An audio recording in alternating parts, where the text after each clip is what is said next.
Hey, it's me, Hannah.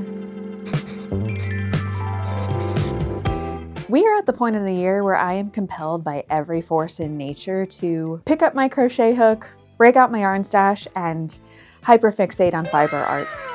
I don't really consider myself a crochet-specific YouTuber and definitely not a knitting YouTuber. My typical day-to-day fixations for the rest of the year tend to revolve around the Renaissance fair or just finding ways to add a little bit of whimsy to my everyday life. But in this video, I want to bring that whimsy into my cozy winter crafting by attempting to design some knitwear slash crochet wear that fits that fantasy core vibe. And if I'm still feeling compelled, I may try and turn this into a series. So if that's something you might be interested in, feel free to subscribe. Let's walk through the plan. The first design that I wanted to explore was a sort of melding of a medieval-esque tabard with a 70s Renaissance revival style dress to create a sort of medieval knit piece that I wanted to make in both a sweater and in a mini dress variety. The key features that I'm looking to establish here are the large red and white two-tone panels with the castle crenellation inspired tabs at the bottom.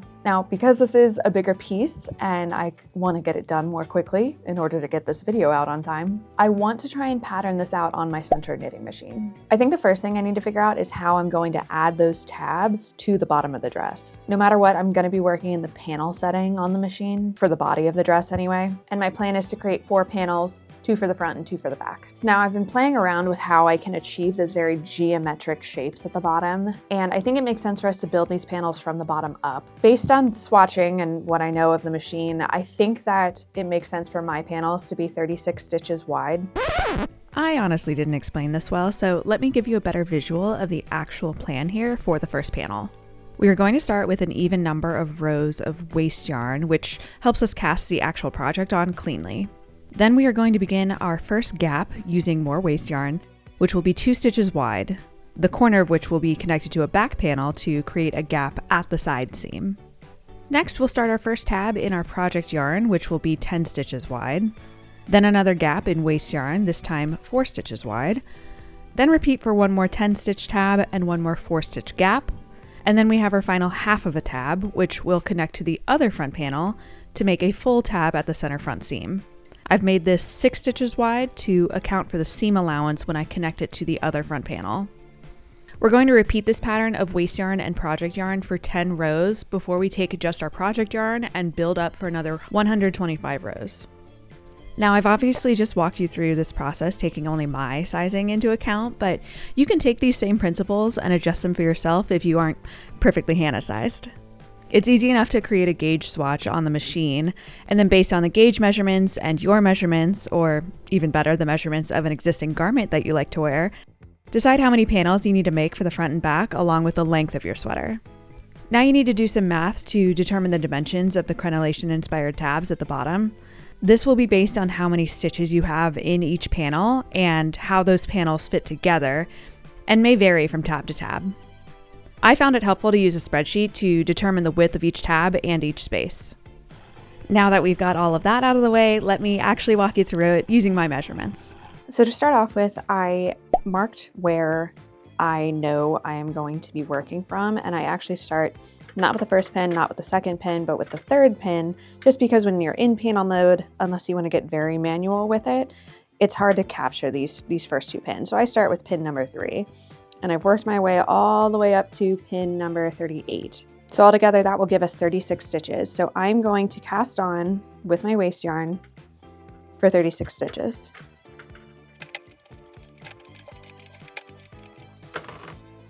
So we've reached the 36th stitch, which for me is pin 38. I'm going to make sure that the yarn is tucked under the knuckle here, add it to the guide, and then crank back. As always, when you're working in panel mode, it's important to make sure that the yarn gets under the last knuckle there, which will be to the outside of the pin. And since this is my waste yarn, I want 15 or 16 rows of waste yarn, but I need to be sure to end on an even number so that I do end back at pin number 3. When in panel mode, it's important to make sure that the yarn on the last pins on either side of the project finds itself in the right position, and it definitely requires attention, which is why I'm constantly pushing the yarn down on either end to get the yarn in the right spot. Okay, so I have 10 rows of my waste yarn completed. We're going to start with the front left panel. So we are actually going to continue the waste yarn for 2 more stitches back in this direction. Go slowly and go carefully because we only want to make sure we capture that second stitch, but leave enough room on the third stitch to take the yarn off and move it to the center.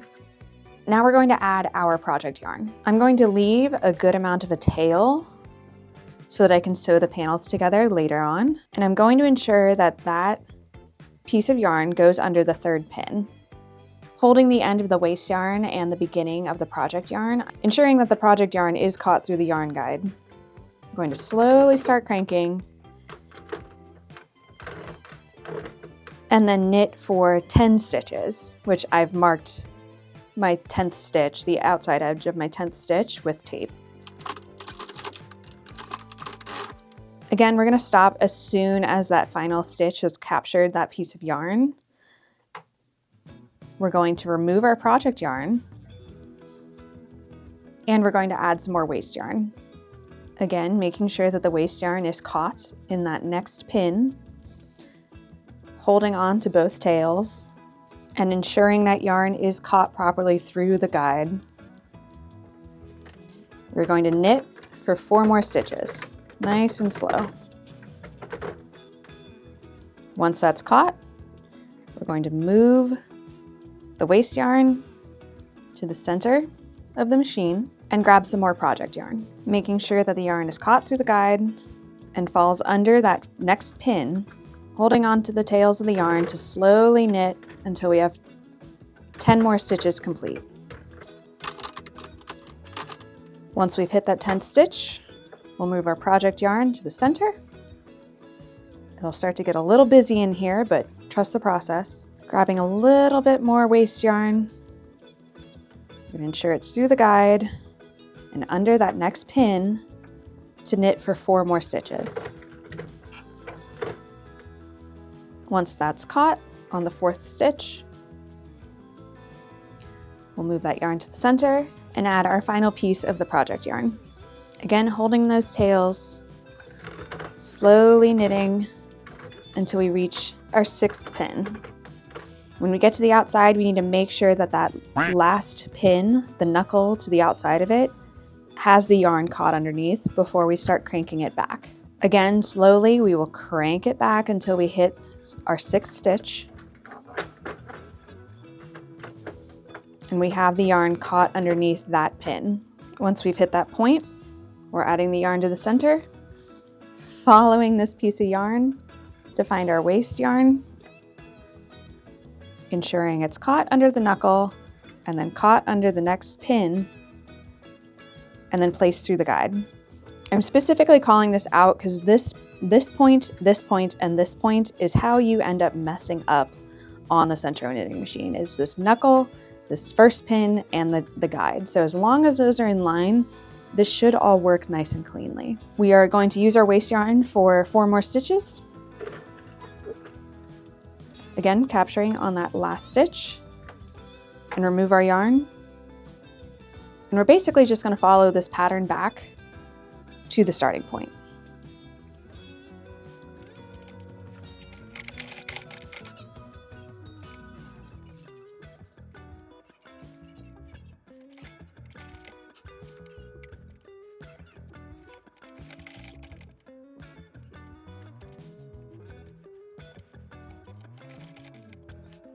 Now that we're back at the beginning, we're just going to continue to do the same thing, following the pattern of waste yarn to project yarn to waste yarn to project yarn to waste yarn to project yarn until we have 10 rows of this pattern.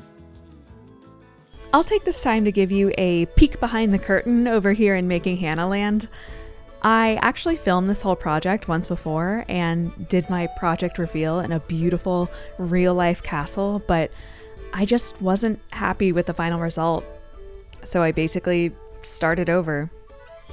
My first iteration was too much just a tabard for me, partially because I simply didn't have the sleeves added. It was also too long and too wide for my liking since I had done full 45 stitch wide panels before instead of figuring out the right size for me. So While this video is technically going up a bit later than usual, I hope you know that if nothing else, I'm much happier with the final product. Alrighty, back to the tutorial. Okay, we are rounding out our last row on the tabs, which has brought us to row 20 since I did not reset the counter after my waste yarn. I'm gonna put down that last pin of the project yarn, then do my last bit of waste yarn. And there we have it, our final stitch. Now we are going to remove our waste yarn. We have a little bit of a tail so we can tie things off and weave in our ends at the end. I'm also going to remove the rest of the yarn tails as well.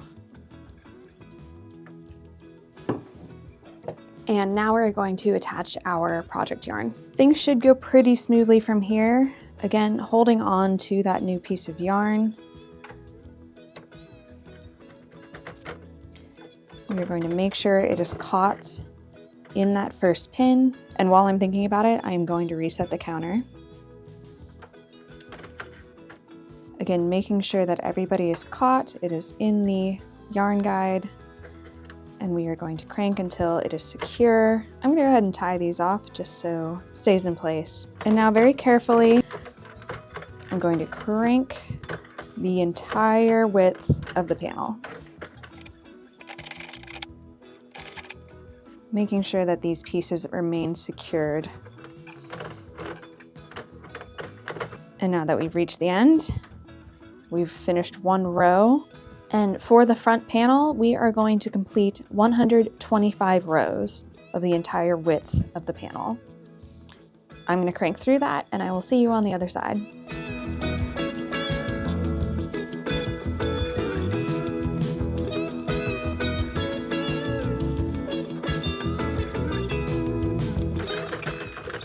Okay, we are finishing up our 125th row since the tabs.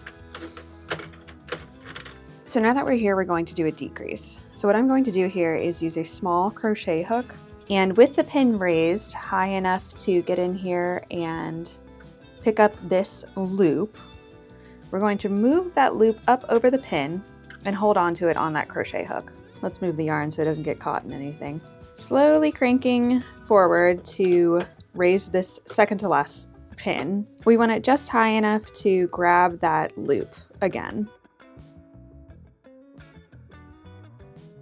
And we got 2 loops now on our crochet hook. We're going to do this one more time to grab one more loop from that third to last pin.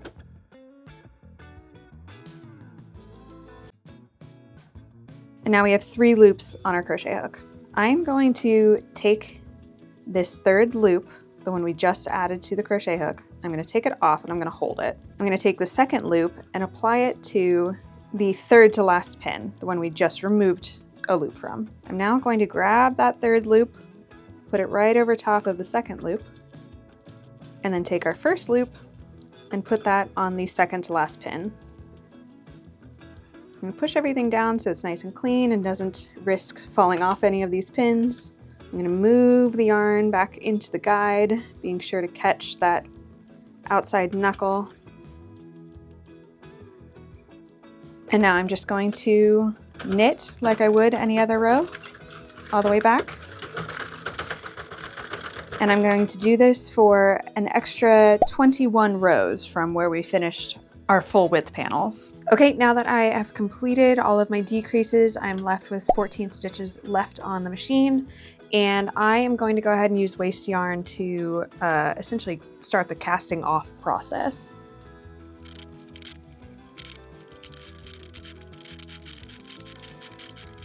Okay, that should be enough. So I'm going to go ahead and put the yarn, remove the yarn from the yarn guide and put the rest of the yarn on the inside and just crank until it all falls off. Just like that. If you were curious, yes, I very much chose to use green waste yarn against the red project yarn so I could get that festive fix. Merry Crisis! But anyway, to finish the casting off process up top, I am going to use a slip stitch in each one of these red bars. before I remove the waste yarn. And I'm just using the yarn that's currently still attached from the project. I haven't cut it off yet.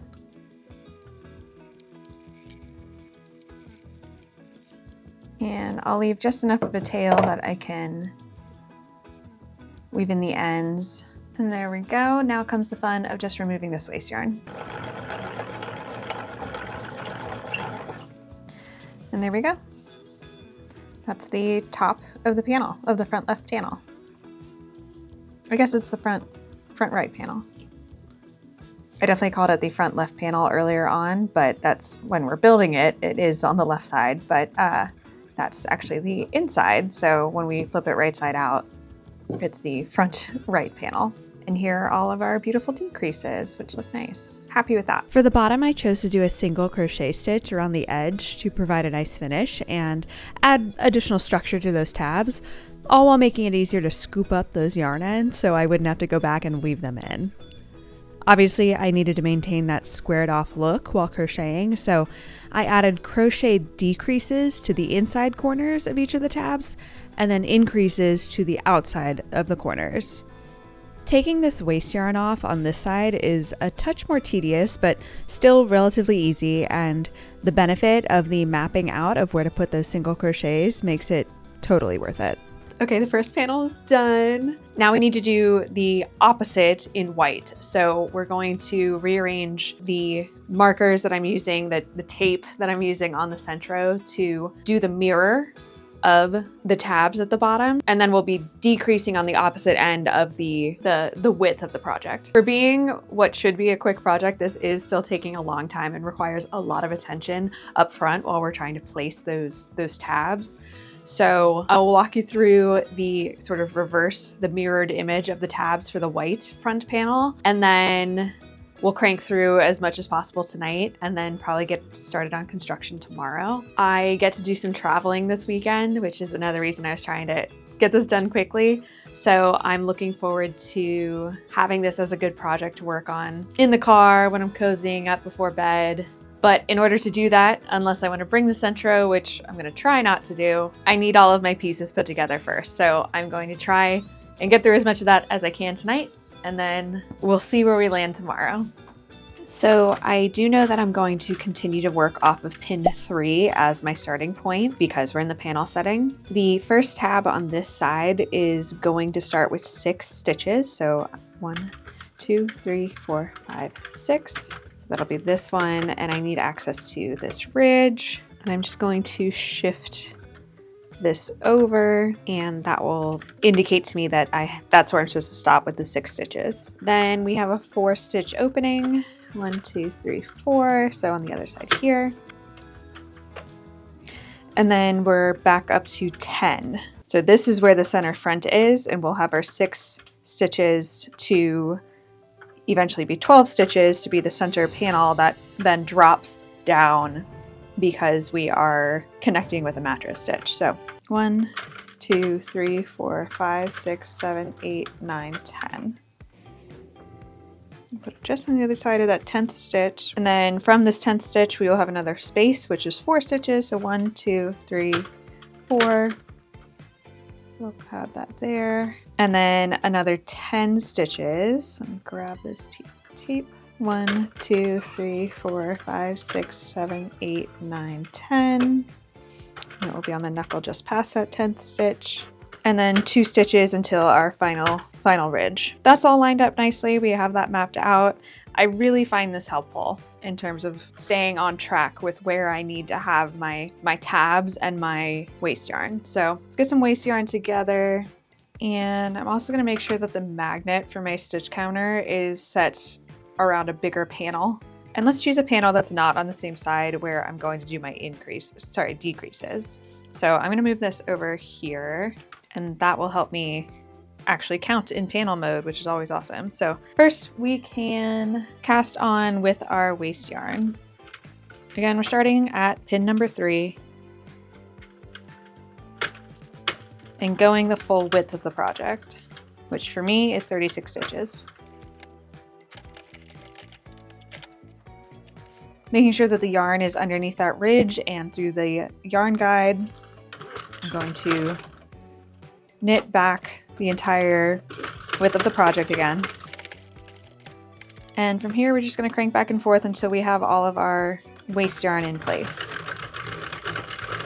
Being sure to end on an even number of rows so that we're back on the other side.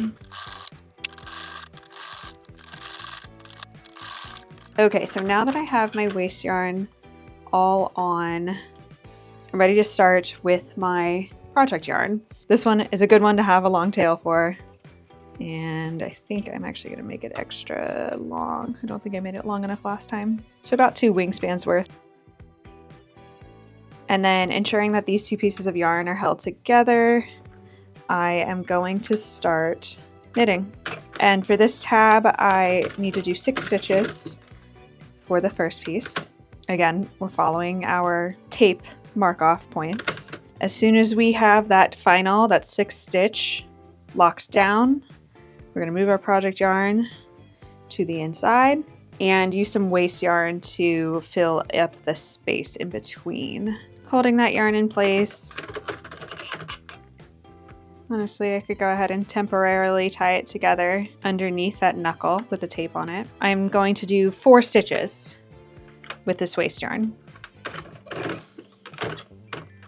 As soon as I have that 4th stitch down, I am going to move the waste yarn to the middle and grab another ball of the project yarn to attach. I'll tie that off temporarily, just enough so it stays in place, and making sure to catch that first pin after the tape, I will start another set of 10 stitches in the project yarn.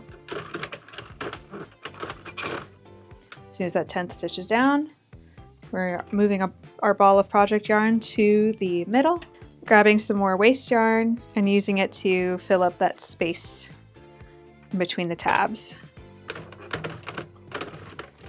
So that's 4 stitches with the waste yarn in the middle. We'll grab our last ball of the working yarn that I've set aside and pick up the stitch just to the outside of the taped knuckle. I'll attach this because it helps keep everything in place. And we'll do another 10 stitches in the project yarn. Our last 2 stitches before we turn are again in waste yarn. We'll do the same process here to attach temporarily. Crank those last 2 stitches, make sure the yarn makes it underneath that final knuckle with the final piece of tape on it before we turn. And get those last 2 stitches down and work our way back.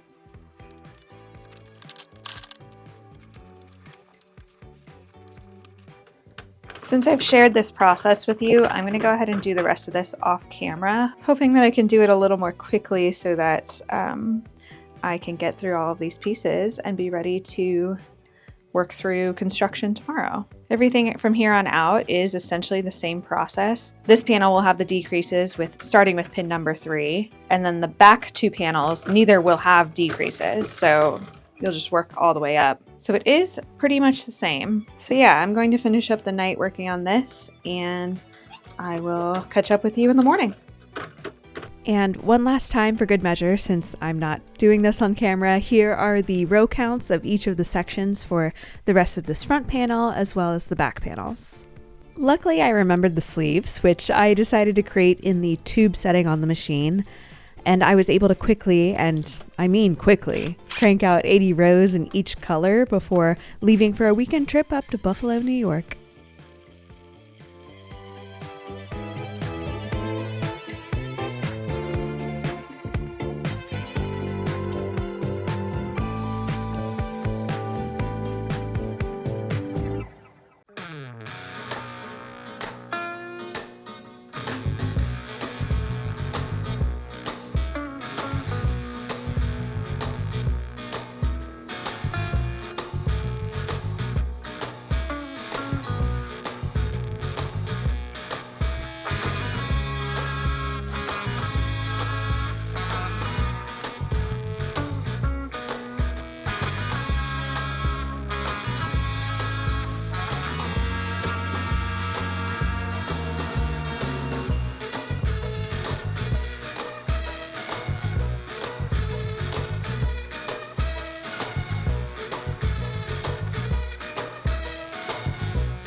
Okay. One, apologies for the lighting. I'm traveling. I didn't bring a bunch of lights with me. That would have been too much, but I am so excited. I have these front and back panels all complete, ready to put them together and sew up the side seams. And then I also have 2 tubes, one in each color, to attach as sleeves, along with some waste yarn attached at either end. But I was feeling a little nervous about the size of the sleeves as I was getting ready to go because I was afraid they would be too short. The dress is essentially going to be like a drop shoulder, and having just completed this sweater, which is a drop shoulder, and I have sleeves that are way too long, I feel a little bit better about having the shorter sleeves. I think I wasn't really accounting for how much of a drop such a squared off sweater would have. But this is cozy and it's gonna be great for, we're tailgating the Buffalo Bills football game tomorrow out in the snow in Buffalo, New York. So it's gonna be perfect for that. But back to the project at hand, I need to attach the sleeves and then sew up the side seams, and then I'm done. But first, let's finish those sleeves with a single crochet at the bottom and a running stitch at the top, since that's going to be sewn to the armhole anyway.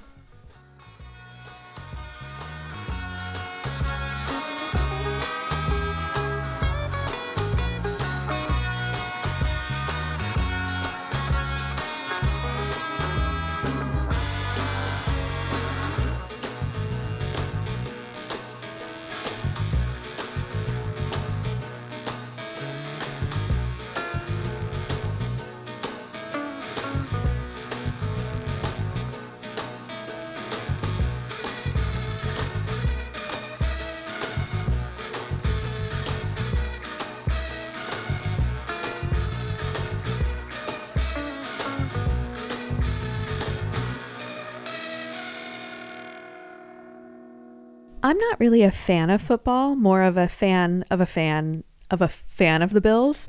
Your favorite Bills fan's favorite Bills fan.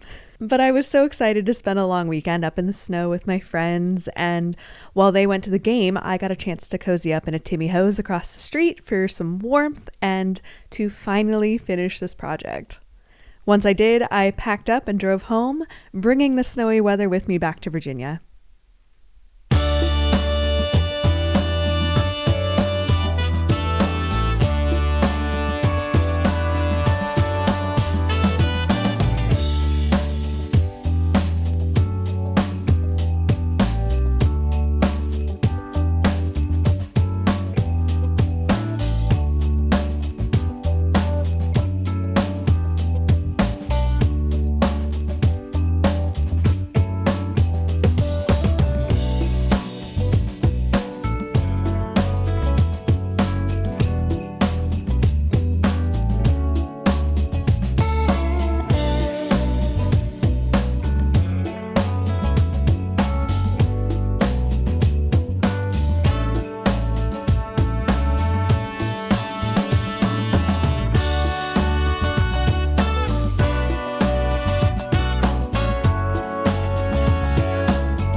I mean, how lucky am I that I got to bring home some of the snow with me from Buffalo? I love this. I love getting a chance to play around in the snow and have a little snow day. I'm definitely looking forward to some hot chocolate to warm up after this, but let me recap quickly. I am so excited with how this turned out. This is almost exactly what I was hoping for. It's maybe a little shorter than I had originally planned for, so I don't know that I'll necessarily ever wear it as a mini dress, though I haven't given it like a proper blocking in order to see if I can stretch it out a little bit further, which I may do, but the sleeves are already a little longer than I meant to make them, which seems like it's becoming a theme based on the last sweater that I made. But I'll figure it out eventually. I'm also really happy that I took the time to remake this. Even if I did miss out on the opportunity to share a final reveal at a castle, while I still liked that project, I it felt too costumey to me. So I'm glad I redid this, and I'm glad I took another shot at it. You can really see how cold my hands are, but I guess that's a bonus of these sleeves, is I can just kind of tuck my hands in. I'm really excited about the colors that I chose. While I was working on it, surrounded by friends and family, I had a lot of questions about it, potentially being a Christmas sweater or even a tree skirt. There is something very festive about a bright red mixed with a snowy white that just adds to the coziness. I think I picked the perfect time of year to try and whip something like this up, and I already have like a million other ideas on other fantasy / medieval / Knightcore inspired knitwear and crochet wear. So please keep an eye out, because I definitely have more projects coming down the line. And this video kind of felt more like a tutorial, which is not how I usually do these, but if you liked it, let me know. I just hadn't seen anything online about how to execute those sort of geometric shapes on a knitting machine, so I thought I would make one myself. It was fun to kind of figure this out ahead of time, enough to share with you the process and like exactly what steps I'm taking, versus just turning the camera on and winging it like usual. Like I said, this was just a perfect little cozy project for me to work on, perfect for this time of year, and I just had so much fun figuring out exactly how to do it and make it look the way that I wanted it to look. And as always, if you had as much fun as I did, it would mean the world to me if you would like and subscribe. And if you do, I will see you in 2 weeks for my next video. Take care.